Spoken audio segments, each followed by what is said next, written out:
सुनो, अगर कोई आपकी वैल्यू नहीं कर रहा ना, तो उसके पीछे पड़ना बंद करो। क्योंकि तुम कितना भी पीछे पड़ो, वो आपकी वैल्यू नहीं करेगा। वो कोई भी इंसान हो, आपका पार्टनर हो, आपका रिलेटिव हो, आपका फ्रेंड हो, कोई भी हो।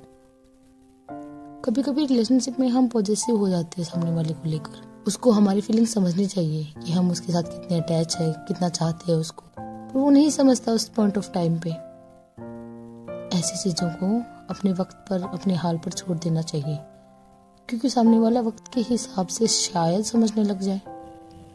होती है चीजें जिंदगी में बहुत सारी। एक इंसान एक टाइम पर हमें बहुत वैल्यू देता है, बट कुछ टाइम बाद वो इंसान शायद हमसे बात करना ना चाहे।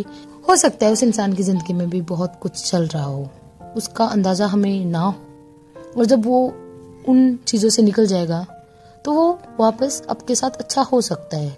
इस चीज की पॉसिबिलिटी है।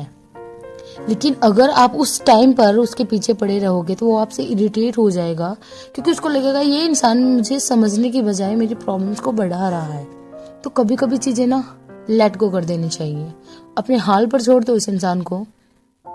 अगर मान लो उस इंसान का आप में से इंटरेस्ट भी कम हो गया है, तो आपके बार बार आगे से अप्रोच करने से उसका इंटरेस्ट बढ़ेगा नहीं, इनफैक्ट और कम हो जाएगा। उसको आप फालतू लगने लग जाओगे। उसको लगेगा यार ये तो हमेशा पीछे पड़ी रहती है, या फिर पीछे पड़ा रहता है, इसको तो कुछ काम ही नहीं है। तो आपको क्यों करना है ये सब? देखो, हम किसी के साथ जब भी इमोशनल अटैचमेंट होती है ना हमारी, तो हम उसके साथ बहुत ज्यादा बंध जाते। हमें लगता है उसके टाइम पर हमारा हक है, उस पर हमारा हक है, पर वो इंसान उस टाइम नहीं समझने के मूड में होता, किसी भी रीजन से। तो उस टाइम उसके पीछे पड़ने की बजाय अगर आप चीजों को समझने की कोशिश करो तो चीजें अच्छी हो सकती है। और मान लो उसको आपकी वैल्यू नहीं है, तो आप ठीक है, जिसको आपकी जरूरत नहीं है उसको उसके हाल पर छोड़ दो। अगर उसको जरूरत नहीं है तो तुम्हें भी क्या ही होगी। लेकिन अगर तुम ऐसे पीछे पड़े रहे तो जो चांसेस है कि वो वापस आएगा वो भी खत्म हो जाते हैं। चीजों को वक्त पर छोड़ना सीख, अपने आप चीजें ठीक होने लग जाती है।